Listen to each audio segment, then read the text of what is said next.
thought I would do a video. It's been a long time since I've done anything on YouTube. I would like to show everybody, including my subscribers, what I've been up to for the last couple of years. I've been learning the software Zbrush, and I find that it's quite an amazing program and is great software for helping you express yourself creatively. Much greater than any other form, including hand making jewelry. This is a game changer, and also it makes you quite competitive in you're designing and selling your ideas to your customers. Sadly, it's time to say goodbye to my workshop here, but fortunately for me, I'm moving into a new workshop and a new house in the next few months.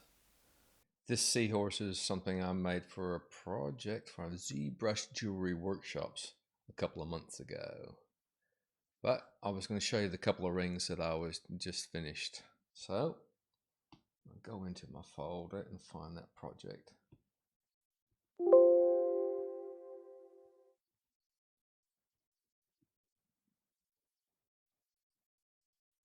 Takes a while to load. Let's just go.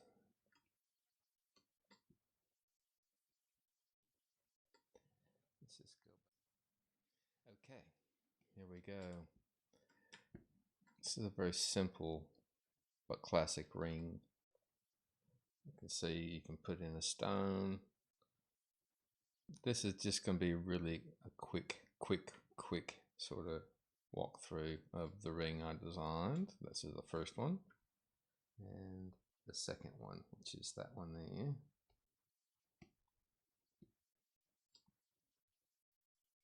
You can do your stamping, you can do your cutouts for your stones. Here's the stones here. Pop those in just to sort of show your customer what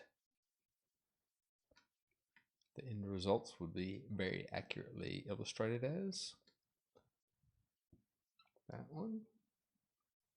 Bear with me, this is quite a large project file with a lot of objects in it. If I wanted to